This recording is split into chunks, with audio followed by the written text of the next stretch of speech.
think that the most important thing is how do you get somebody to express themselves in something that's unique to them?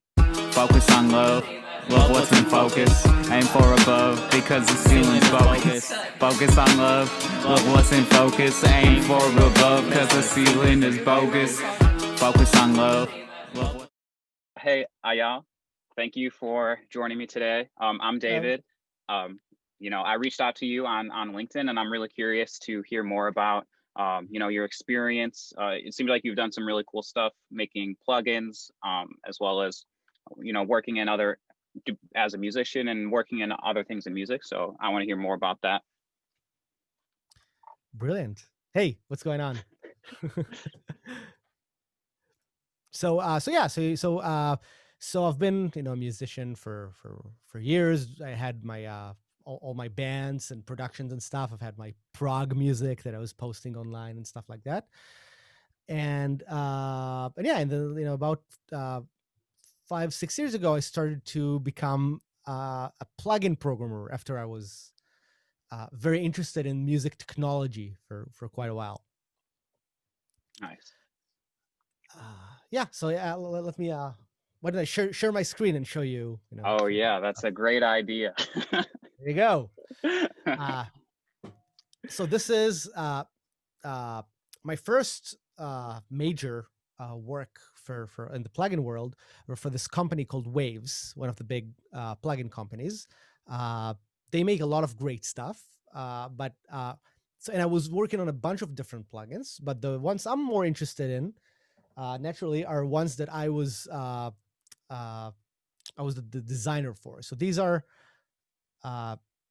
two plugins that I made along with my partner Or Lubianiker, who's a bass player. Mm-hmm. And we designed two bass plugins. One is called Bass Slapper, which does slap bass, and the other is called Bass Fingers, which is does bass on the fingers. Mm-hmm. Okay, so can I ask some questions really quick? So yes. You can be a designer or a programmer of these. Like, what's kind of the difference between those two roles? Right. So the word designer might be a bit, I guess, misleading, because I didn't do like the graphic design here. Although this also one thing that you can do. It's also a job. But what Or Lubianiker and I did on these, we designed the actual product, right? We had the concept for the product, which started from scratch. And that design, goes into a lot of detail, because it's also what the product is. In this case, there's sound design for the samples. There's a bunch of samples, which we'll play in a second. There's design for the, everything you see here is basically, an effect or something. So all these stuff have a design, like what's in them, what kind of buttons will be here, what kind of, sound processing will go through these. So the design here is really basically designing anything that is possible. There's quite a lot that is possible with this plugin. So we had to design it. We had to write documents that said, hey, this plugin will do this and this, and what happens when you control it with a MIDI keyboard, what happens when you want to change things, how will the plugin behave, and what are the menus and what are the buttons. Like it goes pretty deep into what it does. Like it's very, very, people think, it's a plugin is just what you hear and the graphics that you see, but it's way more than that. Yeah, I've looked at some plugins. There's lots and lots of plugins, and they all do different stuff. So It's really interesting to learn about the process of, how they actually get created. Exactly. Cool. And then to actually program it, like, what does that mean? Right. So, so first of all, let me play you a few notes so we can see what this particular thing does. And then we'll talk about, maybe the details on what happens there, maybe programming wise or design wise or whatever. Right. Okay. So this bass plugin, this was the first plugin I made for Waves. I'm just going to turn up my volume a little bit because I'm a bit soft. Okay. And let's bring this up here and maybe bring this up here in the screen. Can you hear this over on your side? Yeah, sounds great. Great. Volume is good. Great. So the idea is that this was meant because in the past, when you would, if you had used other other kinds of bass samplers, then there's a few in the market. Then what the problem that we ran into was that I was prototyping things, and the articulations of how notes were related to another on the guitar, on the bass guitar, were like way off. Like you play one note and the sample would sound pretty good, but then as you were playing phrases and licks and stuff like that, things would kind of not make sense. It would sound very fake, very artificial. And even if I was just doing a sketch, I was just sketching out the arrangement for a song or something, it would feel wrong, like it would not feel right. And then whenever I'm not a bass player, so whenever we had to bring and if my bass player friends to play, that was a big round trip, right, on the sketch. Like you write the song, you bring the bass player in, he plays, then you change the song, somehow you have to bring them again to play. So even if you're not producing with a sampler, if you're just prototyping, we felt like something about that was off. So this thing is based around the idea that there's some model of how the guitar works, and it kind of automatically helps you with some control from you on the keyboard if you need that, but it helps you get things to sound right. So let me show you what I mean. So let's play something like and then I can do stuff like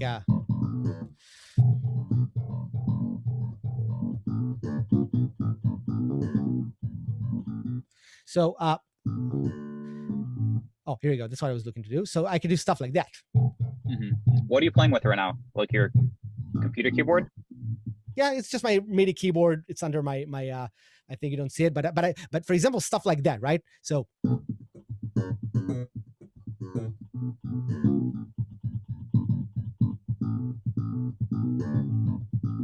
right, all that funky off note stuff and everything. So this is like super easy to do. Like literally what I'm doing, and you can't see my hands because it's under here, but literally I have just one button that does the muting stuff, right? Does all the hand holding stuff on the strings.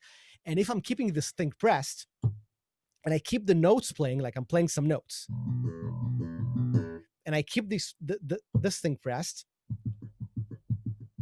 you see, it gives me that muted thing, and it's so easy to play. Like it's not like I had to, like I'm just moving my hands the exact same way. So if I'm playing the same notes and I'm toggling this on and off, you get stuff like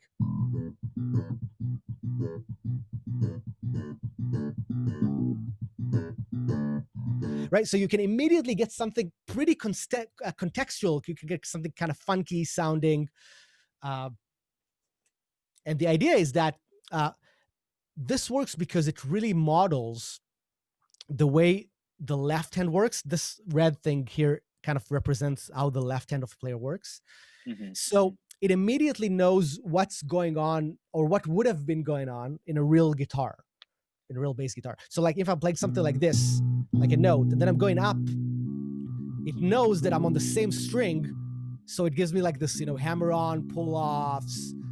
And if I'm going down, right, it gives me the actual sound of what it would mean to play on that fret, and that it applies to the entire guitar. So you can, for example, if I'm playing this note here, this would be on a open string on this guitar. But if I'm going to move up all the way over here, this will be on the closed fret on here, which would sound different, right? So the entire lick now would sound different. So maybe I'm playing versus playing. So are you playing the same keys even when you're moving? Play the exact same keys. Oh, okay. I play the exact same notes.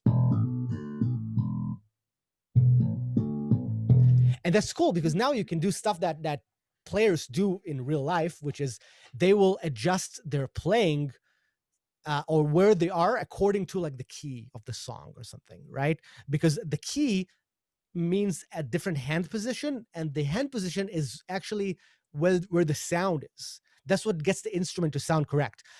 So in the slap bass, it's even less obvious than in the finger bass plugin, which I guess is more common. And this is the more serious plugin, you could say. And here, like so you can play stuff like, oopsie. too loud. You can play something like that, then you can play it right over here. Let's unlock the entire string range here, so I can get the lowest string. So, and then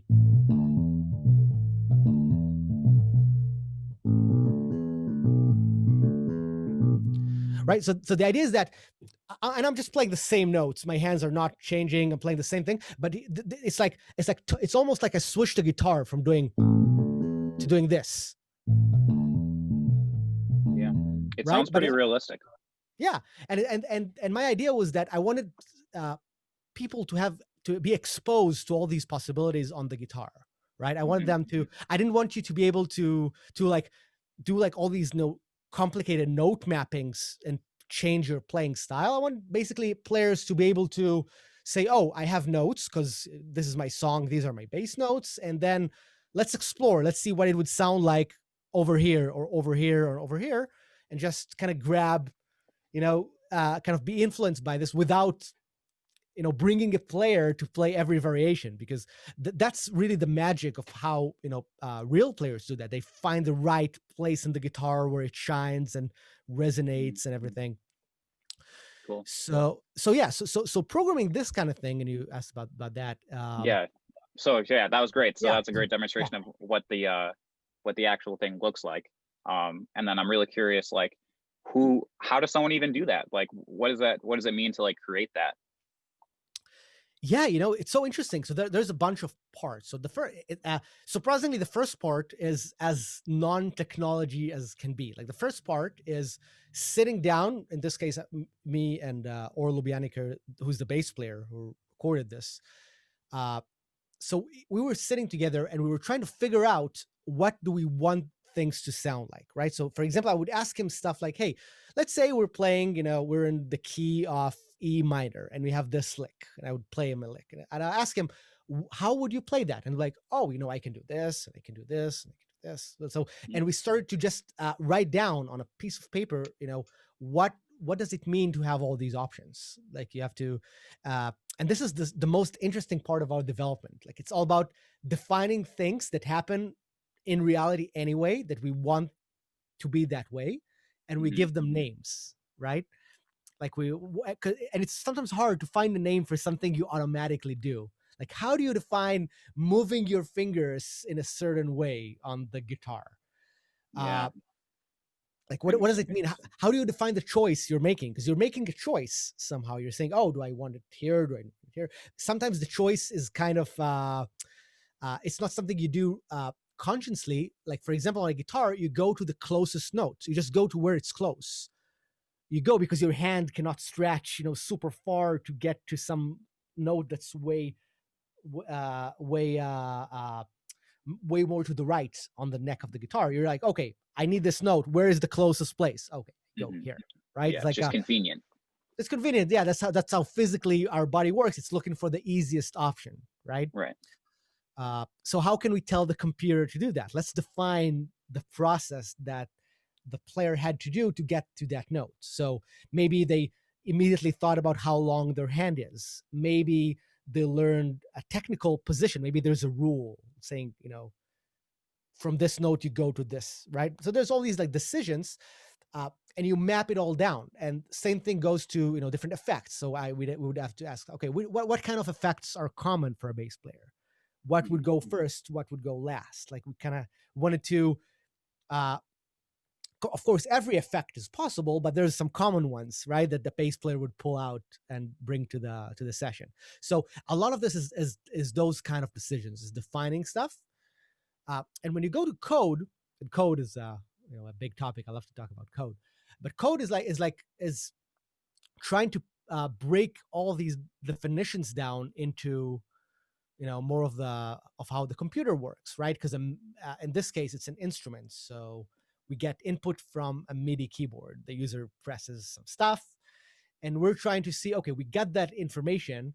How can we, figure out all the decisions the musical decisions that we wanted to implement over this? So how does a MIDI note map to the left hand doing this, the right hand doing this, I have no etc. idea. Right?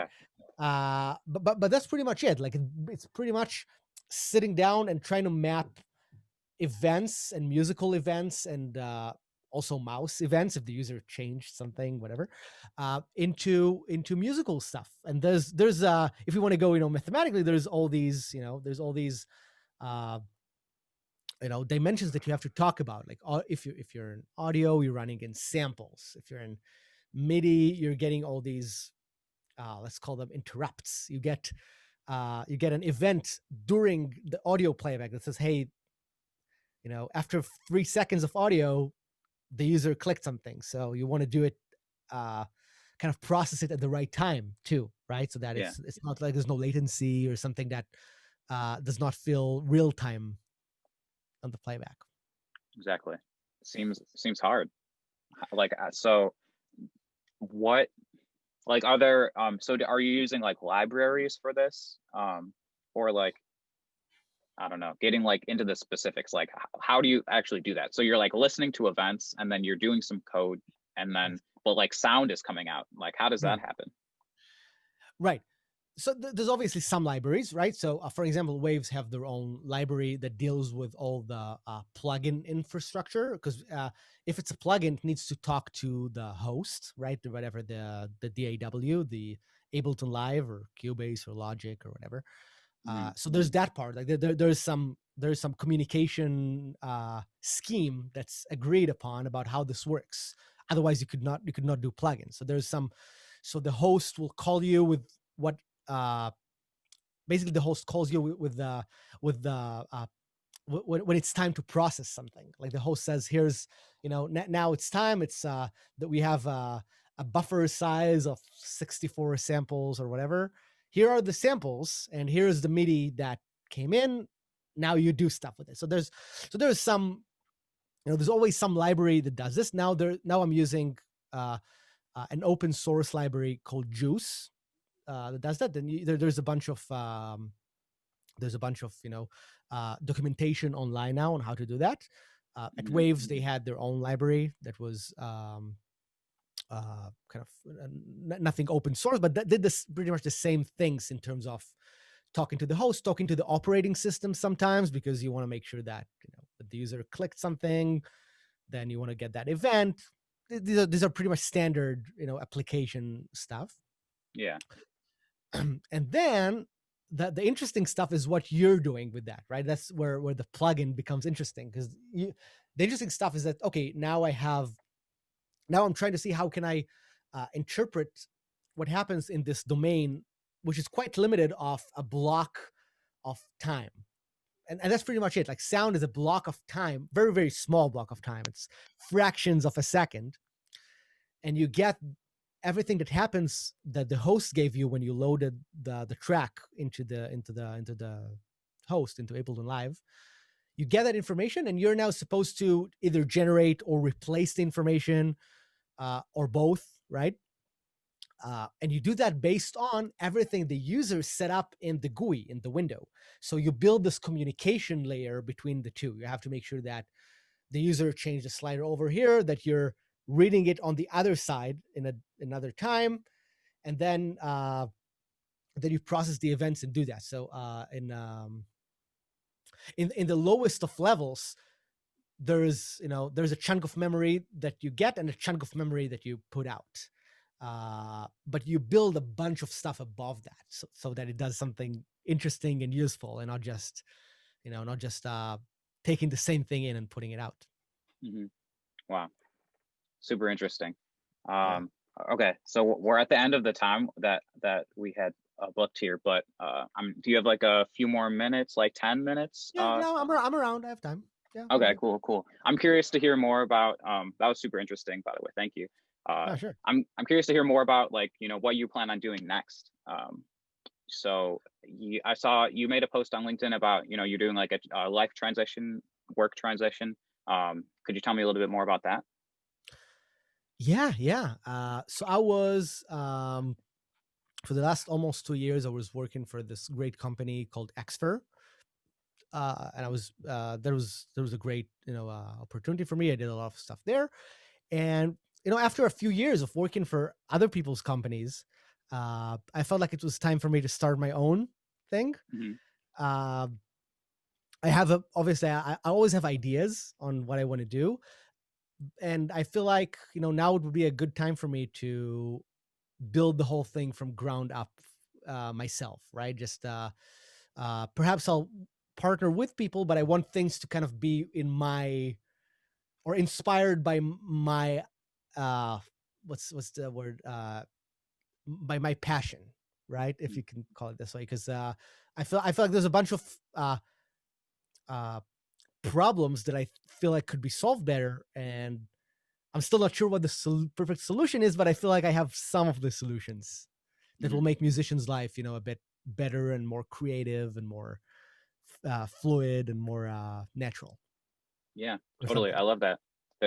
I mean, there's a lot of music technology out there already. Like so many people trying to, inspire music artists, help people Yes. create music that has never been created before. So like, what are, if you don't mind sharing, like, what are the problems that you see that you're hoping to solve? Yeah, so there's a bunch. So I mean, I'm not, for example, I'm not an expert on doing, a lot of the ecosystem now, for example, is about modeling some older devices, right? Analog gear in your studio or something. I'm not in that place. I have no idea how to do that. So that's I like when companies put it out, because then I can use some vintage synthesizer from the 70s that I'll never be able to buy. Uh, but the place where I'm looking to make a difference in, let's call it this way, is I feel like that there's a big gap in how um, accessible are complicated musical patterns or music production patterns in that sense. And I don't mean like a pattern in the sense of a pattern of music. I actually mean working patterns. Like I come from a composition background, and I think that the most important thing is how do you get somebody to express themselves in something that's unique to them? Because so the problem I see is uh, when people sit down and create a track, there's two modes of work pretty much. One mode is absolutely manual. You type every note on the computer or you play every note, and that's very hard. Even if you're a skilled player or skilled programmer, it's a very very time consuming, and it's not a very musical process. Like you sit Hmm. down, you kind of paint blocks of MIDI, or you take uh, audio events and you just kind of drop them in places and you move them around. It's to me, it's very much of a Lego building scheme rather than uh, an inventive place. Hmm. Totally. And I feel like now there's other paradigms, right? Sometimes now use a looper, or they use some scheme where they can kind of maybe maybe add things in a more iterative fluid way, but Organic. organic, but that only works for some styles. Like a looper would only work if your style of music is based on looping, Right. uh, which is very good if you're doing that. But sometimes you're not doing that, right? So I always had this problem, when I was trying to use, the Ableton Live session view, right, which is a very very very good, very very advanced looper. And whenever you had to write a song that has like a lot of changes in it, like song parts and stuff like that, that was pretty complicated. Like it was not natural. Like that, whenever I did that, I had to switch to the arrangement view and start writing linear again.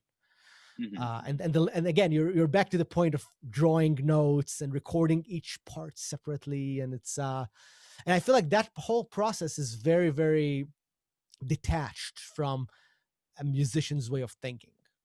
Hmm. So I feel like what I would want to do in a way is to help people get back into something that's natural, but without losing that, you know, depth that they want in songs. Like I want people to have the full range of song parts and song arrangements and maybe rhythmical complexity or whatever it is that they want to do in their music that's interesting. Hmm. But I want to find ways where it would not feel like you're building pieces from Lego. I want it to feel like I want to bring back the feeling that you have when you're sitting on your instrument, right, or something, and you feel more natural about it. So that's a big space I feel like that has not been addressed in music software. I feel like there's the solutions that come up in this space try to do things automatically for you, and I feel like musicians don't like that. Like, it's whenever if you feel like the music is pre-made, then you're not the musician, you're not having fun. Yeah, you mean like splice loops? Well, splice loops are sometimes people use them for just like small pieces of the sounds. So that's and so what I see people doing is that they will drag all kinds of sounds into the arrangement view or into session view, and then they will assemble it there. So they still do the Lego building part, but they just use chunks of audio from splice. So that's fine. But I'm talking more about things that will like generate patterns for you and stuff like that, right? There's all the software like that. You choose the pattern, and you choose some option, and then you get an automatic, drum loop or something, and that's fine. But it's like not what I look for, when I want to create stuff. So I feel like even if the computer does it better than me, I want to be the one that does it. I don't know if it makes sense. It's like in a game, if there's auto aim in there, like after a certain point, you want to turn the auto aim off. You want to aim yourself. Even if you're bad, you want to feel, you want to feel it in your hands, and but you still don't want it to be like boring. You don't want to sit down and operate a very complicated mechanic that isn't providing any value. Right? Yeah, so cool, interesting. Yeah, so you're looking for a way to kind of get like the best of both worlds there, like where the musician feels like they're doing music. Like you want to feel like you're doing music, and then but the software at the same time is doing some of the heavy lifting. Exactly, and there's a balance there, right? How do you not make it too automatic, but actually make it easier, right? And that's really a hard topic. Like I can talk forever about my opinions about it, but this is the state of mind where I'm in right now. Cool. So when it comes to starting your own business, more or less is what you're trying to do, I think. Do you already have like a team in place, or like who do you think, if you met somebody, like who is like your ideal partner or something that could help you reach your goals faster? Wow, such a hard question. So I don't have a team in place. I was the only team that I have now that's helping me is my girlfriend Gal, who's also a plugin programmer herself. So she's also in the business of sorts. So she's also with me on this. And one of my goals in this is to actually not build a big team, right? I'm trying to. I was really inspired by, my former boss Steve Duda from Extra. I consider him to be a genius, and he's done most of what he does pretty much by himself, or maybe with some some isolated help on some things that he needed. Like he would get a freelance guy to do his GUI design or something, but he still, everything was came out of his inspiration from his set of skills, or almost. And I really like that. Of course, it will be some balance, because nobody wants to see my GUI designs, so and there's other things that I'll have to hire people to do.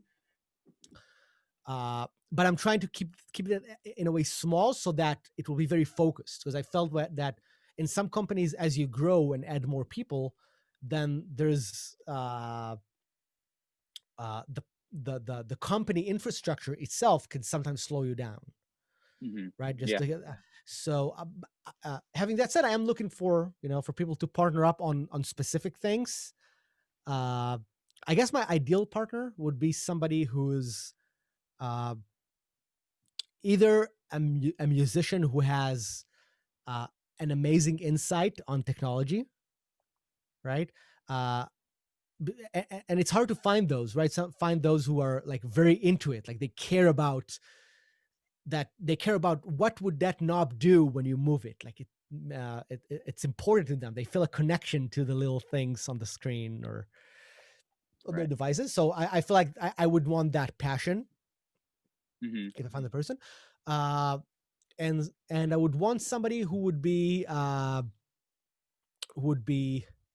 willing to take on a journey of very very detail oriented uh, quest, right? Yeah. In all fields. Like if I find a programmer who'll be into that, I'll grab that guy too, right? Hmm. Uh, because music, I feel like not just the coding side, but just music production and something is all about being obsessed in this world of detail. Like if you're a musician, how do you pick the perfect snare sound, or how do you pick the perfect reverb, or how do you pick the perfect chord? These are like such heavy questions. Like you spend your whole life thinking about these questions, and I don't want somebody who'd be, willing to kind of dive into those kind of things. Where I'll send you to a quest, like, hey, go listen to I don't know 100 different reverbs and tell me what the best one is, and tell me why is that the best one. Yeah, interesting. There's yeah, That is not me. Let me just it's put not that you. out there. So what are you? So I'm a rapper, and I'm like a executive producer, and what I like to do is find beats and that are already made. Like I just want other people to do that whole detail thing, and then I'd be like, oh yeah, they're right. That's the best. They did it all the best. Just like being able to recognize that sound. And then also like then either being able to build off of that, like be inspired by that in my lyric writing, and do like high energy rap lyrics with a lot of emotion, or like take that beat and then like bring it to the right person who can then do that.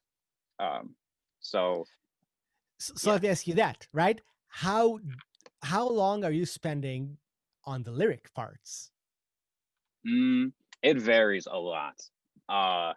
And honestly, I don't have very many songs that are that I've spent a lot of time on the lyric parts. I used to do that like a lot more, but more recently I've just been, like I feel like the music, a lot of it is in the beat, and then kind of me as the rapper, like the top line, I'm more of like kind of, providing like context, or like this is like a moment in time. So I do a lot of like freestyle tracks. Sometimes I will like write the hook, and then the hook writing process comes really fast. But it's but I do it all the time, and then it's kind of like, okay, I can know this is like I thought of this thought and this is a good hook. And then I'll just like freestyle based on the hook and the beat. And then it all comes together like pretty quickly. I usually try to finish like a full song in an hour or less. And then I will sometimes then go back and then like say like, okay, well, I can rewrite this part. And then it's kind of like a iterative process like that. So this is amazing what you just said, right? Because you're saying you want to get to a point where you capture the inspiration as quickly as possible. Yeah. Right. Yeah. And I think what you just said to me is the key to how I would want my musical process to be. Right. Because I've spent years, doing Lego assembling and stuff, but I got tired of that. Right. Because what I want, right. I mean, I'm a piano player, and I like to be, when I'm on my piano, I like to flow. I don't like to practice 10 hours to do something. I like to flow, stay in the inspiration, and finish things as close as I can to the moment of inspiration, because otherwise I lose it. Right. Yeah.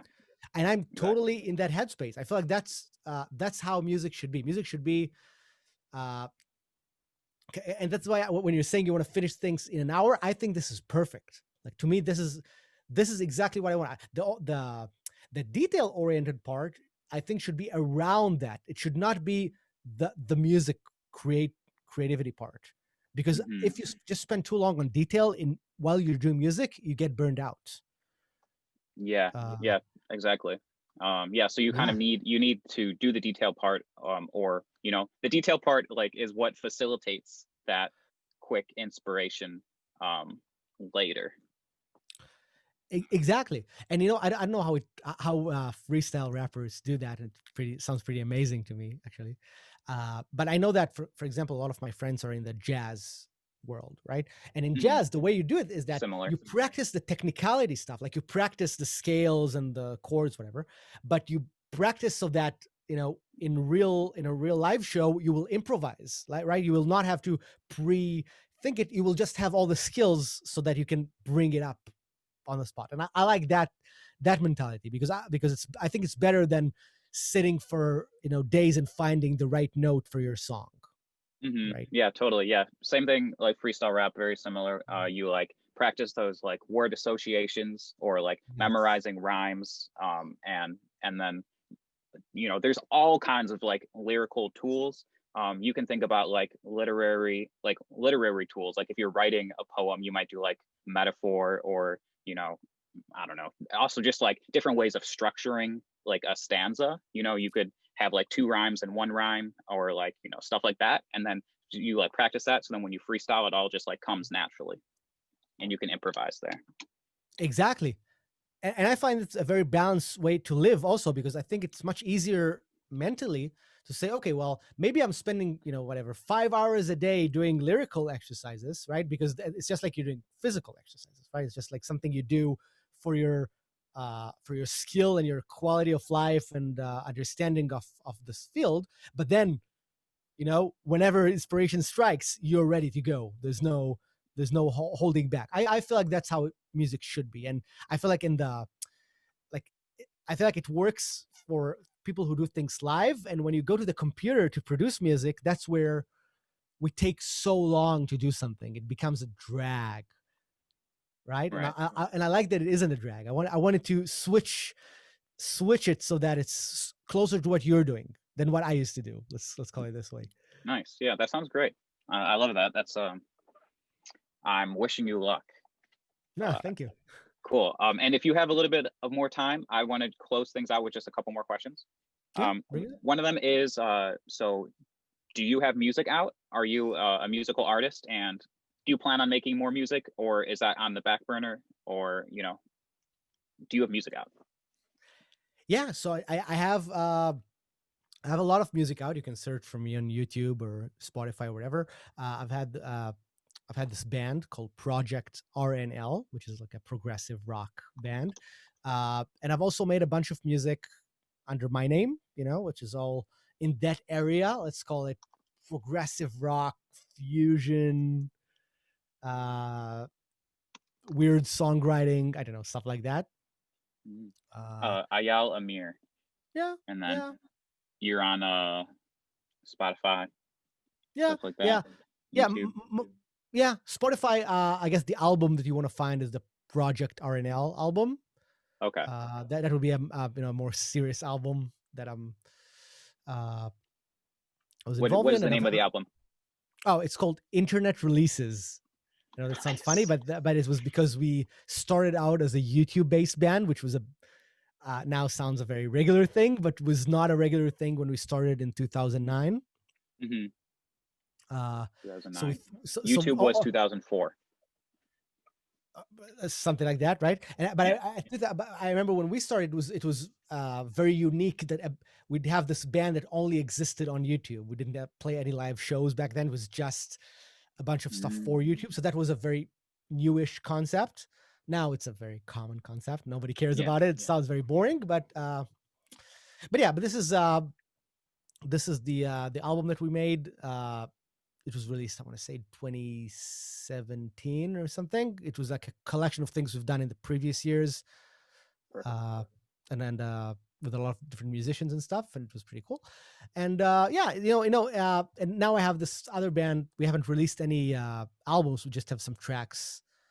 But now I have this new band that we started to recently call Abstractions, which is my a band that I have that's more of instrumental music.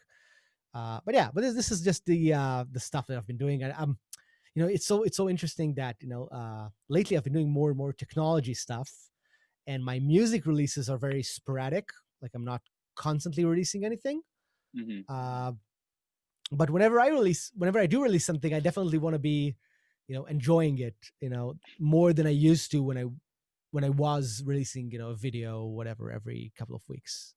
Yeah, totally. Abstractions. I cannot find that. How do I I think so it's we just started to use that name like recently, so it's not on, I think it's not on YouTube, but it's basically the tracks are under my name, pretty much, and it's like all the latest videos that you find under my name are the abstraction stuff. And we just started to use that name because just before COVID started, we had this one live show in Paris, and then we had to find a real name, so that we started to use the name. But we haven't. But since then, we couldn't release any music because our saxophone player is in Berlin, and I'm in a different country. So COVID stopped us from actually using that name for releases.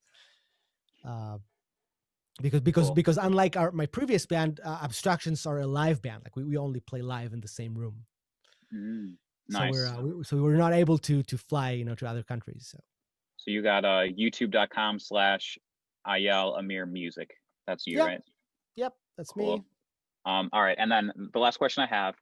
Yes. So something that I really love personally is like listening to great albums, like far above just like individual songs. And I'm wondering, like, what would you say are 2 of the best albums you've ever heard? Wow. Ever. Yeah.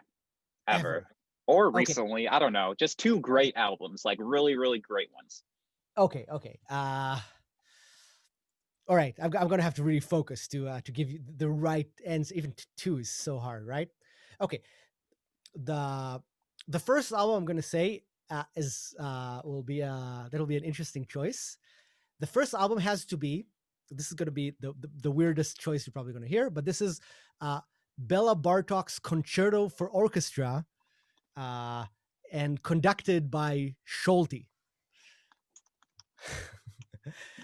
This is one of the most inspirational pieces of music on me. It's a piece of music written somewhere in the 40s. That album is, I think, from the late 80s, I believe. All right, you're gonna have to send me a link to that. I don't think I'm not able to find that. Oh yeah, I think that the release now, if you find it on Spotify, you just have to search for Sholti Bartok, and there's a collection that has that album in it as well. Okay. So because it used to come out as different CDs, but now you just say Sholti Bartok, and it gives you this 7 CD collection, and the one I'm talking about just has the Concerto for Orchestra, which is the first one. Okay. Thing. So it's back then, back in the 90s, I just bought it as separate albums, and now it's a collection. Is it like Bartok Concerto for Orchestra SZ116? Yeah, those whole tracks, exactly. Those first tracks are that piece. Yeah, that's the one. That's the one, that piece. I know. It sounds very random, but it's one of those things that that I go back to as something that was like a big life changer for me, because that music is everything. It's cinematic, and it's dramatic, and it's exciting, and it's weird in parts, but then it kind of balances to something normal. And I know I like these kind of albums where you go through a process. Mm-hmm. With them. And the second choice, yeah, exactly. And the second choice, that will be pretty hard, but let's let me think. So I'd probably go with the band Yes and the album Close to the Edge. That's an album from the early 70s. And that's another, it's it's one of the great classic progressive rock albums. And it's another one of those albums where you're like, it's a trip. There's all kinds of feelings in that trip that I think is very, at least to me, is very appealing. It's like the first song in that album is 20 something minutes long. Yeah, 18 minutes 42 seconds. There's 3 songs in it. The next one is 10 minutes, and then the last one is 9 minutes. Yes. Interesting.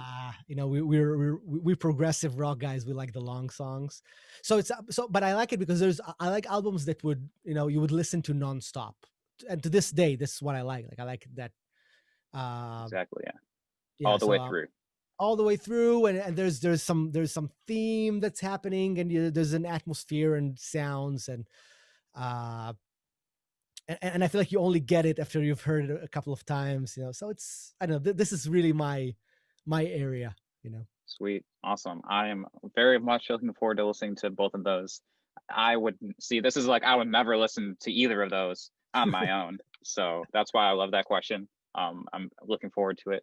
And yeah, Eyal, thank you so much for joining me today. And also thank you for allowing me to record this. This is great. I think people are really gonna like this. And as I guess the last question is, do you have anything that you want to say here at the end? No, I'm guessing, I'm in this transitional period now because I'm just starting my company, and it's not like I came here to do like some uh marketing or something like Right. that, right? So I'm now in this point where I'm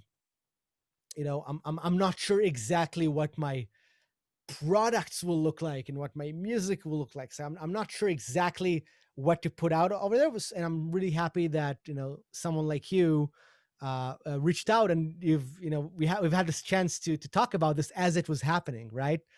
So Yeah. so if anybody wants to write to me over whatever email or Facebook or whatever, and reach out and share their ideas too, I would love that.